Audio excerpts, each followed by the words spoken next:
Bidadi township ವಿರುದ್ಧ ದೋಸ್ತಿಗಳ ರಣಕಹಳೆ ಎರಡನೇ ದಿನಕ್ಕೆ ಕಾಲಿಟ್ಟ ಬಿಜೆಪಿ ಜೆಡಿಎಸ್ ಪಾದಯಾತ್ರೆ. ಬಿಡದಿ ಟೌನ್ಶಿಪ್ ವಿರುದ್ಧ ದೋಸ್ತಿಗಳ ರಣಕಹಳೆ ಎರಡನೇ ದಿನಕ್ಕೆ ಕಾಲಿಟ್ಟ ಬಿಜೆಪಿ ಜೆಡಿಎಸ್ ಪಾದಯಾತ್ರೆ. ನಿಖಿಲ್ ಕುಮಾರಸ್ವಾಮಿ ನೇತೃತ್ವದಲ್ಲಿ ನಡೆಯುತ್ತಿರುವಂತಹ ಪಾದಯಾತ್ರೆ ಇಂದು ಬೆಳಗ್ಗೆ 10 ಗಂಟೆಗೆ ಆರಂಭವಾಗಲಿದೆ. ಪಾದಯಾತ್ರೆ ಇಂದು ಬಿಡದಿಯಿಂದ 14 ಕಿಲೋಮೀಟರ್ ಈ ಪಾದಯಾತ್ರೆ ಸಾಗಲಿದೆ. ಇಂದಿನ ಪಾದಯಾತ್ರೆಗೆ ಮಾಜಿ ಪ್ರಧಾನಿ ಎಚ್.ಡಿ. ದೇವೇಗೌಡರು ಕೂಡ ಎಂಟ್ರಿ ಕೊಡ್ತಾ ಇದ್ದಾರೆ. ಬಿಡದಿ ಟೌನ್ಶಿಪ್ ವಿರುದ್ಧ ದೋಸ್ತಿಗಳ ರಣಕಹಳೆ ಇದೀಗ ಎರಡನೇ ದಿನಕ್ಕೆ ಈ ಪಾದಯಾತ್ರೆ ಕಾಲಿಟ್ಟಿದೆ. ನಿಖಿಲ್ ಕುಮಾರಸ್ವಾಮಿ ಅವರ ನೇತೃತ್ವದಲ್ಲಿ ಪಾದಯಾತ್ರೆ ನಡೀತಾ ಇರುವಂತದ್ದು. ಇಂದು ಬೆಳಗ್ಗೆ 10 ಗಂಟೆಗೆ ಆರಂಭವಾಗಲಿದೆ ಪಾದಯಾತ್ರೆ. ಇವತ್ತು ಬಿಡದಿಯಿಂದ ಒಟ್ಟು 14 ಕಿಲೋಮೀಟರ್ ಈ ಪಾದಯಾತ್ರೆ ನಡೆಯಲಿದೆ. ಇಂದಿನ ಪಾದಯಾತ್ರೆಗೆ ಮಾಜಿ ಪ್ರಧಾನಿ ಎಚ್.ಡಿ. ದೇವೇಗೌಡರು ಕೂಡ ಎಂಟ್ರಿ ಕೊಡಲಿದ್ದಾರೆ.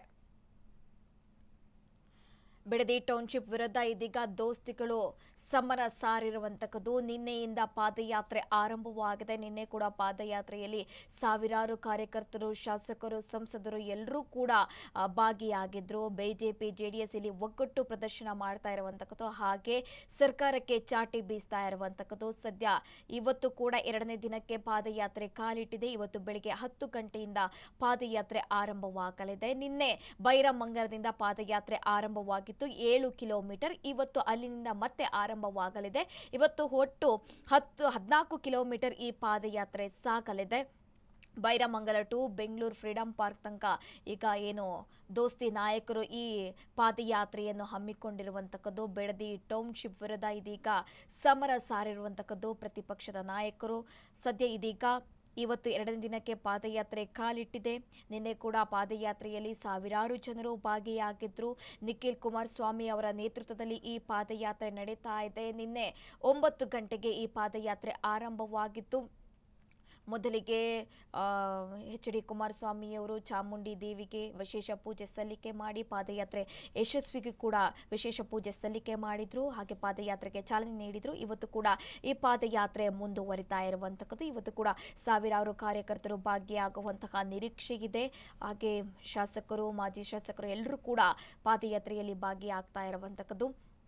ಸದ್ಯ ಇವತ್ತು ಬಿಡದಿಯಿಂದ ಆರಂಭವಾಗಿ 14 ಕಿಲೋಮೀಟರ್ ಈ ಪಾದಯಾತ್ರೆ ಇವತ್ತು ಏನು ನಡೆಯಲಿರುವಂತಕ್ಕದ್ದು. ಇನ್ನು ನಾಳೆ ಒಟ್ಟು 3 ದಿನದ ಇದು ಪಾದಯಾತ್ರೆ. ನಾಳೆ ಕೂಡ ಈ ಪಾದಯಾತ್ರೆ ಬೆಂಗಳೂರಿನ ಫ್ರೀಡಂ ಪಾರ್ಕ್ ತಲುಪಲಿದೆ. ಹಾಗೆ ನಾಳೆ ವಿಧಾನಸೌಧಕ್ಕೆ ಮುತ್ತಿಗೆ ಹಾಕಲು ಕೂಡ ಜೆಡಿಎಸ್ ಪ್ಲಾನ್ ಮಾಡಿದೆ ಅಂತ ಕೂಡ ತಿಳಿದು ಬಂದಿರುವಂತಕ್ಕದ್ದು. ನಿಖಿಲ್ ಕುಮಾರಸ್ವಾಮಿ ಅವರ ನೇತೃತ್ವದಲ್ಲಿ ಇದು ಪಾದಯಾತ್ರೆ ನಡೀತಾ ಇರುವಂತಕ್ಕದ್ದು. ಒಂದು ರೀತಿಯಾಗಿ ಈ ಪಾದಯಾತ್ರೆ ನಿಖಿಲ್ ಕುಮಾರಸ್ವಾಮಿ ಅವರ ರಾಜಕೀಯ ಭವಿಷ್ಯಕ್ಕೆ ಬಹಳ ಮಹತ್ವ ಪಡೆದುಕೊಂಡಿರುವಂತಹ, ಹಾಗೆ ಹಳೆ ಮೈಸೂರು ಭಾಗಕ್ಕೆ ಇದು ಪ್ಲಸ್ ಪಾಯಿಂಟ್ ಕೂಡ ಆಗುತ್ತೆ. ಯಾಕೆಂದ್ರೆ ಈ ಬಿಡದಿ ಟೌನ್ಶಿಪ್ ಯೋಜನೆ ಯಾವಾಗ ಸರ್ಕಾರ ಆದೇಶ ನೀಡ್ತೋ ಅವತ್ತಿನಿಂದಲೂ ಕೂಡ ರೈತರು ಆಕ್ರೋಶ ವ್ಯಕ್ತಪಡಿಸ್ತಿರುವಂತಕ್ಕದ್ದು, ಪ್ರತಿಭಟನೆ ಮಾಡಿರುವಂತಕ್ಕದ್ದು. ಈಗ ಮತ್ತೆ ಈ ಮೂಲಕ, ಈ ಪಾದಯಾತ್ರೆ ಮೂಲಕ ದೋಸ್ತಿ ನಾಯಕರು ಸರ್ಕಾರಕ್ಕೆ ಚಾಟಿ ಬೀಸ್ತಾ ಇರುವಂತಕ್ಕದ್ದು.